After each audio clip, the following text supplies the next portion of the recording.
мои друзья. Я хочу, чтобы вы вместе со мной прочувствовали момент движения на китайских поездах на дальние расстояния. Посмотрите, что творится у нас здесь.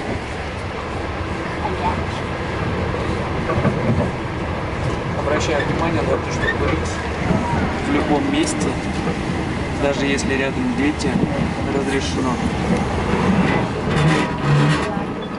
Здесь невероятно, все шевелятся туда-сюда.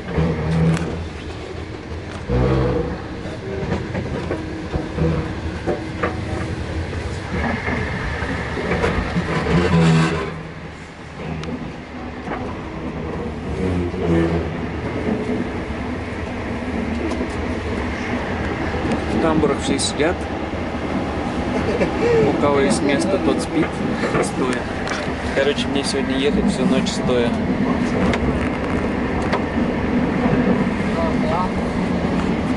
Об этом я вам потом расскажу с утра, если выживу.